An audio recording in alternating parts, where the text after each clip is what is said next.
C'est une semaine normale.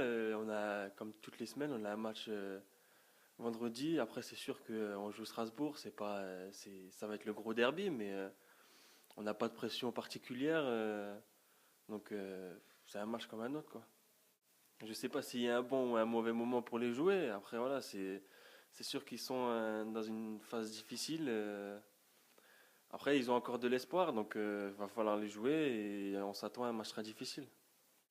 Ça va être mon premier derby. C'est la première fois que je vais jouer un match sur la Méno. Après, ouais, en jeune, j'ai joué plein de fois contre Strasbourg, quoi. Donc, c'est sûr que ça va être différent sur le stade de la Méno avec tous ces supporters qui vont être là.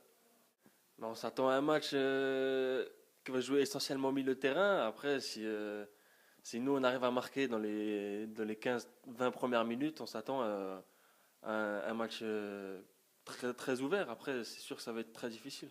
Un petit pronostic, je nous vois gagner 1-0.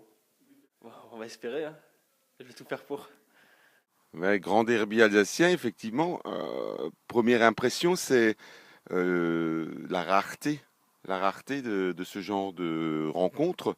Donc, qui dit ce qui est rare est cher, le côté exceptionnel de la chose. Dans toute l'histoire des sports réunis, qui sont nés en 1920, ce ne sera que la troisième fois que Colmar ira, dans le cadre d'un championnat, à la Méno pour rencontrer son prestigieux grand frère. Voilà, la première fois c'était en 49, où après l'avoir remporté 2-1 au Stade des Francs, ils sont allés faire 0-0 là-bas. Et en fin de saison, Colmar avait terminé 11e en Ligue 1, en Division 1 nationale, et le Racing était relégable. En 2010, c'est la deuxième fois en national.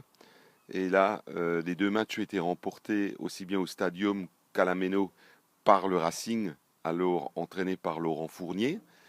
Et Colmar déjà entraîné bien sûr par Damien Haute. Et cette année, donc, c'est que la troisième fois qu'on ira à la Méno, après l'avoir remporté à domicile, et d'être pour, pour la seconde fois dans toute l'histoire du club, à nouveau devant le club strasbourgeois au classement du championnat. Parce que jusqu'à présent, on avait l'habitude de regarder Strasbourg en Ligue 2, en Ligue 1 et nous en CFA 2. Depuis 3-4 ans, les forces en présence se sont un peu inversées et c'est maintenant Strasbourg qui vient du CFA l'année dernière et du CFA il y a 2 ans et nous qui avons un peu l'expérience du national depuis 4 ans. C'est sûr que le contexte est particulier de ce derby. On aurait souhaité aussi bien l'emporter contre Fréjus et que Strasbourg l'emporte à Carquefou, de manière à donner un piment intéressant, positif, sportif à ce derby qui pèse très lourd, surtout côté strasbourgeois, en termes de nécessité d'avoir des points. Voilà. Nous, on a un matelas un peu de 12 points supplémentaires, mais le maintien n'est encore pas assuré.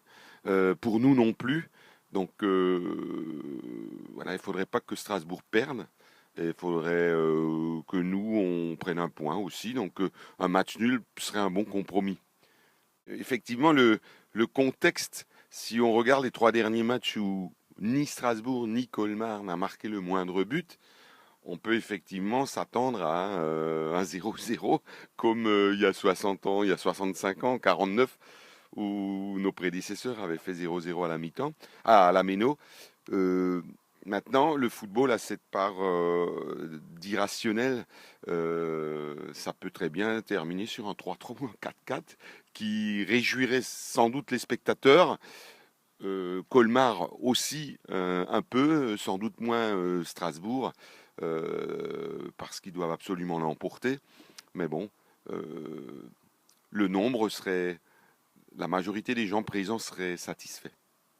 Et ça va jouer sur, ça peut jouer sur plein de paramètres. Alors si ça joue sur le paramètre degré de motivation, force est de reconnaître que la motivation strasbourgeoise devrait être plus importante que celle de Colmar, qui, par la mauvaise série des 3 points pris sur les 12 derniers en jeu, a laissé partir un petit peu le trio de tête. Et donc la motivation positive, elle s'est un peu estompée. Maintenant, la rareté du derby, le côté exceptionnel, le fait de jouer devant 20 000 spectateurs, doivent suffire pour faire en sorte que Colmar, qui est sans doute moins sous pression négative que les Strasbourg, puisse évoluer librement et pourquoi pas enclencher un début de match intéressant qui pourrait booster tout le monde.